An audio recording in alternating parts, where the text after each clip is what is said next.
Welcome to Building Bulletproof Backs, where we redefine the mainstream medical approach to healing stubborn back pain. Join physiotherapist and movement addict Marian McRae on a mission to end the back pain epidemic. Building Bulletproof Backs requires mental, physical, and emotional strategy. Hope is not enough. Listen now as she interviews real-life back pain sufferers who have found a way out of the nightmare and introduces you to leading-edge teachers with powerful tools that can change your life. You can do this. Your body knows how to heal. You just got to learn how to get out of its way. Now, let's get into today's episode.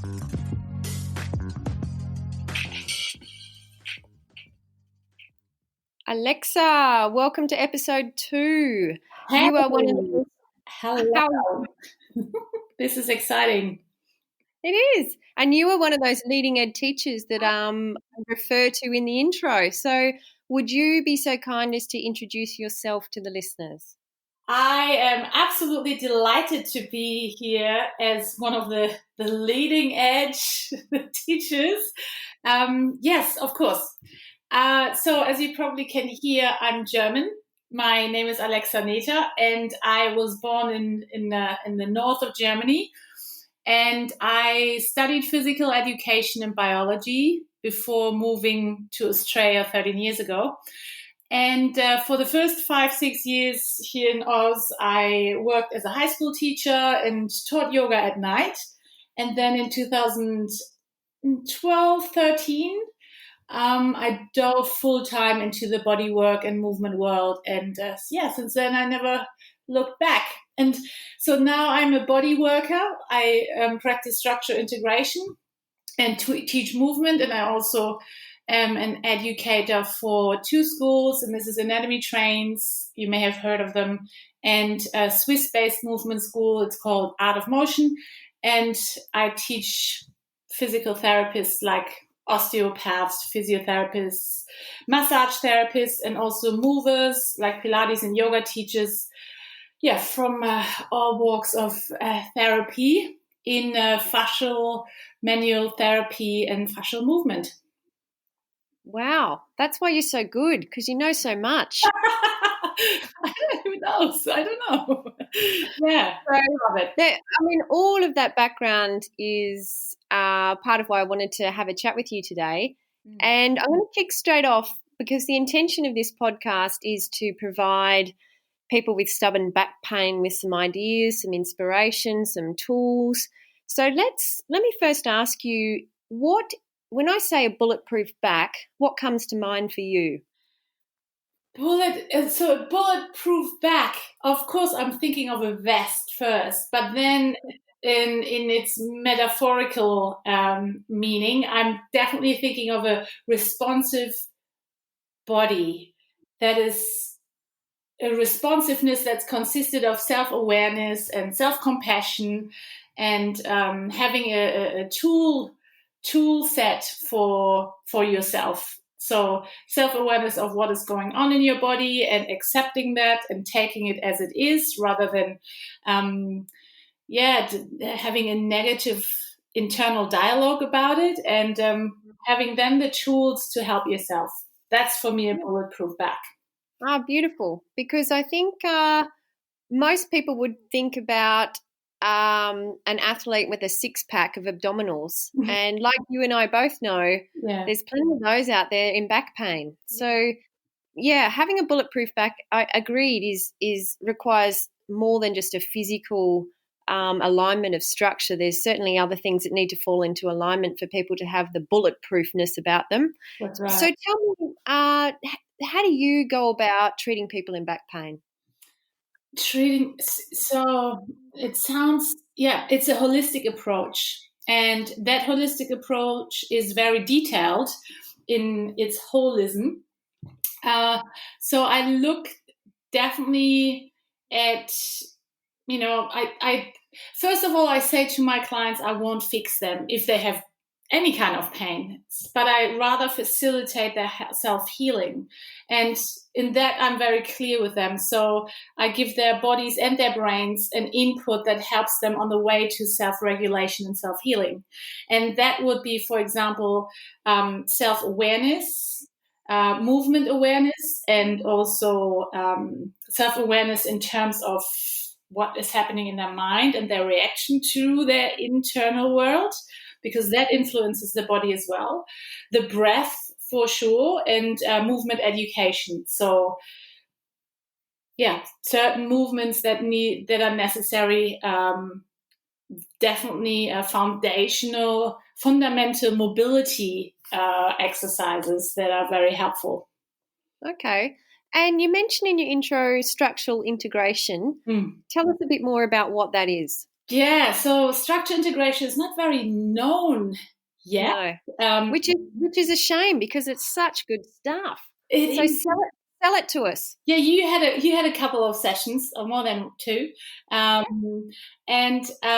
so structural integration works. Okay, structural integration is based on osteopathy, on Feldenkrais, and we use deep tissue manual techniques, body awareness cues, and movement exercises to bring the body into balance with gravity. And it's working with the tissues, with the layers of tissues in the body, and focuses on establishing a relationship, or an appropriate relationship, between the superficial and the middle and the deep fascial layers. And with that, our goal is to create more space and length in the body, so our clients, they feel a lift and a lightness and more movement in their body. It was created by Ida Rolf, Dr. Ida Rolf, in the States. She died 1979, the year I was born. And she developed this based on an injury, or coming from an injury she had herself. And she was a biochemist. And if you think of how biochemists work, if you think of the biochemical or chemical even equations, where you have an equation and you have to, do you remember that in school, Marion? And you have to figure it out, how it constitutes what it is. Yes. And that's what we do. We backward engineer, so to say, of how did this pattern, this pain come into place, and where did it come from? Rather than fixing on the spot, we are doing more a whole body approach. Yeah, okay. And you mentioned fascia. Now, fascia has become a catch cry. I've seen in my 20 years, we've had certainly trends, and things become popular, and then they fade, and then they go, and everyone jumps on the bandwagon. Yeah. But fascia obviously is a whole shift in how we view the anatomical structure. And certainly when I went to uni, we didn't even learn, it was the stuff we cut off muscles so we could actually look at them clearer. Yeah. And clearly now we're understanding that gooey, that stuff wrapped around our muscles has a huge role to play. How do you describe fascia to your clients? Yeah, so fascia is, and so most people say, okay, it's the stuff that's wrapped around our muscles. It is true, it is as well, but it's not the end of the story. So our whole fascial system includes all collagenous connective tissue in our body. So it's a continuous network that shapes us, that holds us together, and that connects everything with everything else, from our internal organs, from muscles to bones, the nerves, the blood vessels. It's everywhere, from underneath the skin, down into the core of the body, into every cellular structure of our body. So it's in our brain, it's everywhere. So a movement that you do with your arm can influence the cellular structure down to the DNA, to the expression of your DNA, which I think is fascinating. Yeah, and I love the idea. I love the idea that it is our embodied emotional system, that it is a pathway for storing trauma, storing emotion, reacting on an emotional level to what's going on around us. And, I don't think we've fully nutted that whole biological process or system out, and more will be revealed about fascia in the next few years for sure. So I guess it's different when you're working with fascial tissue. It's so different to mainstream people's perceptions of massage, hey? Yes. And people still, my clients still like to call him massage. I'm going to a massage, even though I try to really get it out of their heads. But they tend to forget the word structure integration. And it's quite similar to a massage, but it's more interactive. So I ask them to breathe. I ask them to move the part I'm working with. I get them up off the table quite often, so they can really feel the changes, or we reassess what has changed. It's definitely fascinating that. But it can't. No. Let me say this: it's amazing that it comes more and more now into all areas of therapy, especially in the movement world. It's very well accepted and invited these days. And that was also, I went 2 years ago to Berlin to the Fascia Congress, and the one thing that pretty much every presenter, every lecturer, every researcher was saying was, it is movement that heals and movement that restores our fascial system if we have any problems, which we both loved hearing that, hey? That just lights me up when I hear that. Absolutely. Yeah. And so that leads me to my next question, I guess. Movement of the body without movement of the negative thought processes in your head kind of brings people to this roadblock, I guess. And I've seen plenty of movers who still remain in pain, I guess, because they have beliefs about what's possible for their healing, or they have external life events going on that keep them in a negative emotional state. So if we acknowledge, and I think you'd happily acknowledge, that to build a bulletproof back, you need to have a belief that it's possible. You need to have a biochemistry that supports the healing, which is hanging out in fairly healthy emotional places more often. And you need movement. You need quality movement. When you look at people or your clients or those that you've seen with persistent, stubborn back pain, which of those three areas do you think they get stuck on the most? Which three areas? You mean Do you think it's the thinking, the emotions, or the lack of quality movement that's the issue for them not progressing to where they want to be? I think it's the thinking, because the thinking creates an emotion, which creates the movement, the action. So I agree. It's the beliefs that we hold and the world we live in that create our beliefs and how we respond to it, that influence at the end how we move, which influences then how much quality our movement has and how healthy it is. Yeah, and it's really hard, would you not agree, for people to believe that healing is possible, especially when they've had this problem for many years and they've had many health professionals selling them some less than optimistic prognoses. There's so many people that I've encountered over the years who come in and their first comment is, I'll never be free of this pain. My chiropractor told me that I'll have it for life and that I could end up in a wheelchair. Now, have you ever heard, oh man, thankfully I think that's becoming less, and thankfully I think we're selling people on the need to move to heal.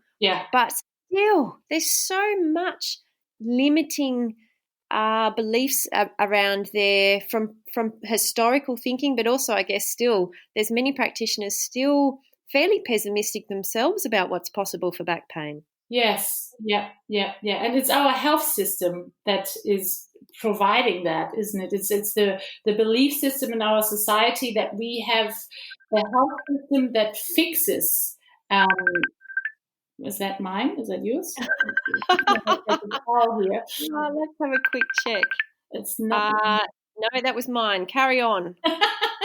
So it's our health system that carries this belief system of that we can get fixed and we have to get fixed, instead of we can be healthy when we support ourselves with pre-rehabilitative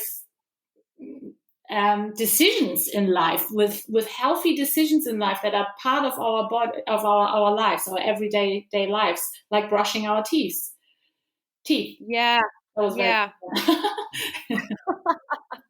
So what do you think, if you were looking at the existing model for back pain, you know, it's a $40 billion cost to Australia annually. 14 now billion, Jesus. I'm glad you're shocked. That is more than cardiovascular, diabetes, and what's the other one?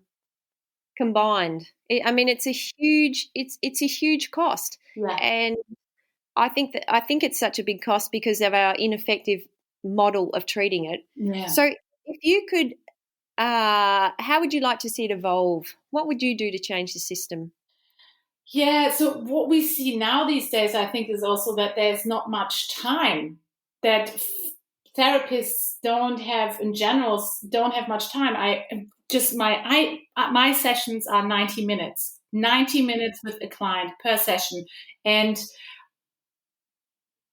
they see a chiropractor for 15 minutes or physiotherapist for 20 minutes.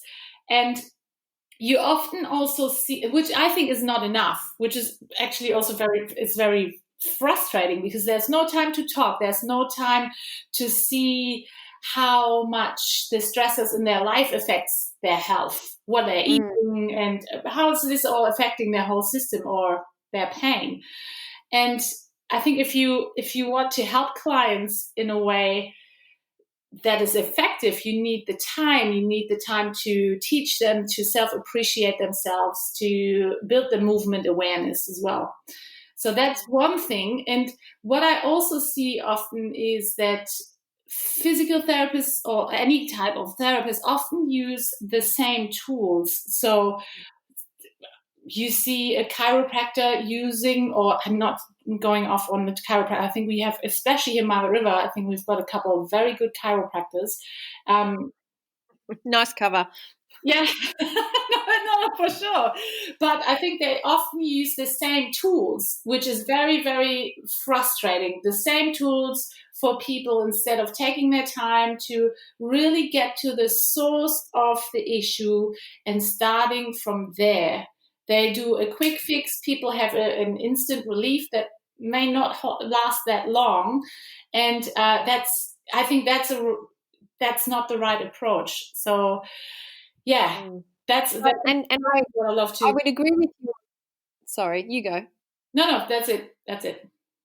I would agree with you on that, and unfortunately, that often comes back to the individual and whether they are invested in the process, because, you know, many people want the quick fix and they're going to keep needing the quick fix. And this is the irony. The cost of quick fixes over a lifetime is 10 times more than just committing to a good 1 to 2 month program of dealing with every aspect of your pain. It's so much cheaper.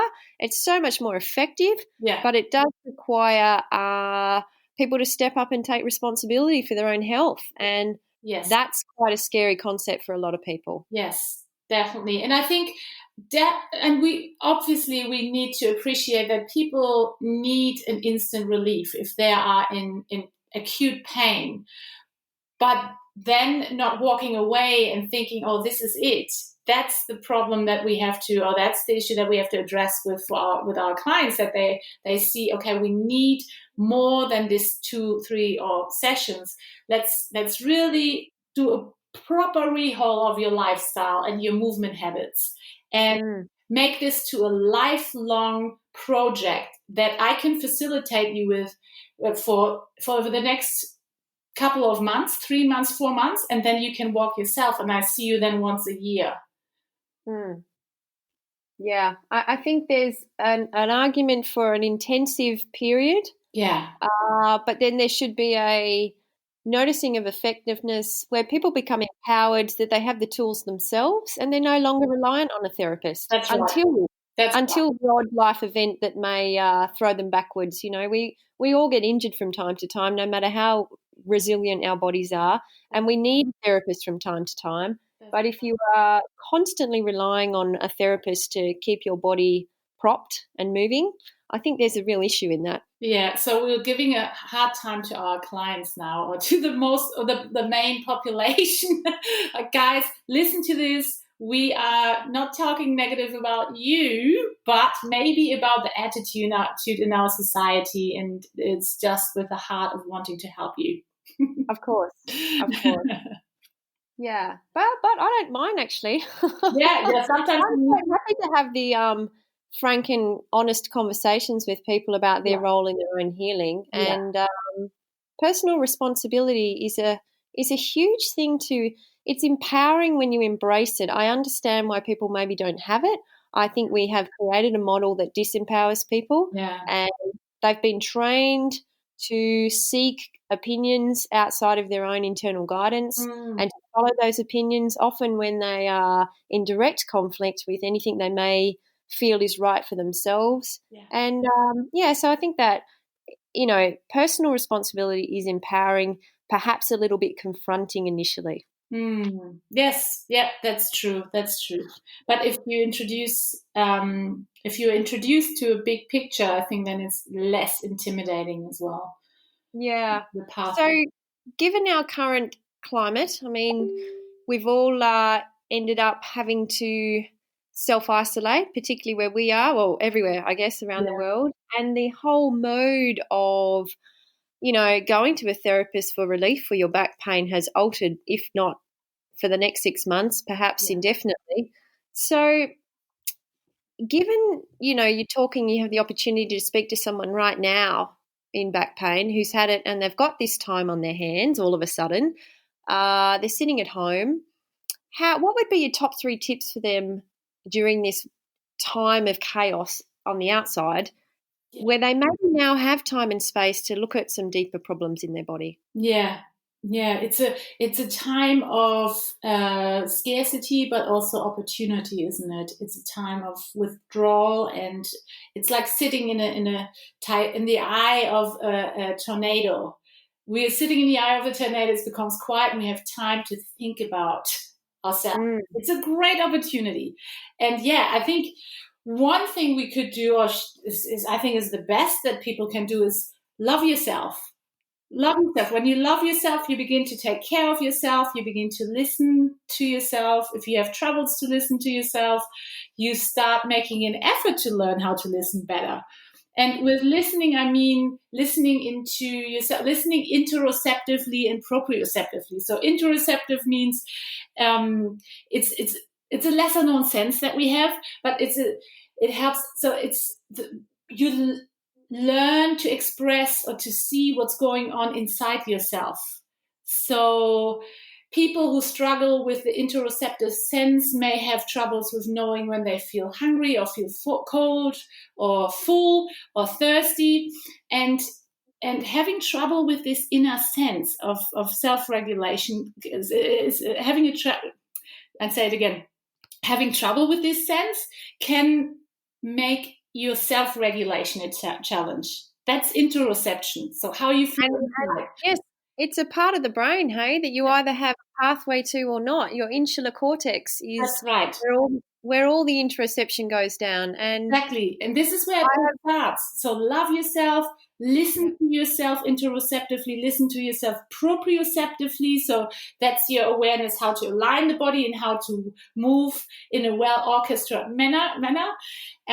Thinking of alignment where your body is in space and the coordination of your movements and the rhythm of your movements. And then listening to the body of what is it saying to you? Are you listening to that, and then you doing something about it, or are you covering it up? Have you got back pain and then you take some ibuprofen when you have pain, and it's not a deficiency in ibuprofen that you have at that time when your body is saying, I have back pain. So what are you going to do about it? I think that's things. Love yourself, meaning listening to yourself. Learn to listen to yourself means become still and become more mindful. And then also find practitioners that facilitate your journey. Like you, Marion, you work online. You can teach people very well in movement, and you have eagle eyes. So I think this is find a practitioner who helps you in that journey to build up a bulletproof body and bulletproof back, and be able to show up regularly with consistency of that work. So it can be rather 5 minutes a day than waiting until it hurts. Yeah. And getting ahead of it. Yeah. So love yourself, listen to yourself, find a practitioner that helps you, and maybe work on your mobility. That can be something, and that comes then from us as practitioners, giving guidance and finding appropriate exercises and movement and breathing and mindfulness and self-awareness exercises that is then the perfect package for people to help themselves. That needs to be adjusted constantly. That we have to accept as well. Perfect. And on a final note, before we wrap it up, do you have any resources or things you'd have people read about, or websites to visit, or anything that you think would be a useful resource for someone trying to build a bulletproof back? I think they should connect with someone who they trust, so their practitioner who they trust and the practitioner who knows them very well. So for my clients, I wish they would come to me because I know for them individually what would be appropriate. I would even send a few clients, I could send a lot of clients to you as well. And talk to a person that knows your body, your therapist that knows your body, and then go from there. A holistic practitioner is ideal. Yeah, I like the holistic idea. Excellent, my friend. Well, we had a few technical issues, and given that we're remotely recording this, there'll be a few little hiccups in the audio, but I think all in all, we've kind of got through okay. And I thank you for sharing. I think it's really, I love chatting with people who are equally passionate about the topic and what they're trying to achieve with people. And, the way we probably go about it is similar yet very different, but hopefully equally complementary for people. And I think it's just acknowledging that it's more than the body. Hey, it's the mind and it's the emotions. And when you have tools and strategies that bring all three together, then, the true healing happens in a fairly rapid way, I would argue. Great. We shall sign off. Any final words? Oh, thank you for having me. Thank you for listening, everybody. I am so pleased to be on your second podcast here, Marion, and keep doing what you're doing. I think you are amazing, and I hope many people get to hear what you have to say. Fabulous, my friend. And I will include all booking links for Alexa and anything else she wants to throw in the podcast notes. Okay, my friend, stay safe, and we shall tune out now. All right. Bye. Bye.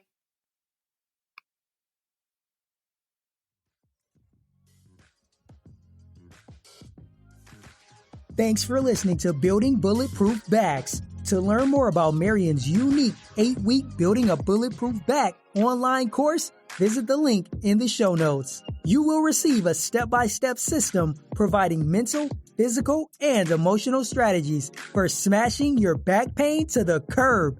Ain't nothing like this anywhere else on the market. Become your own hero.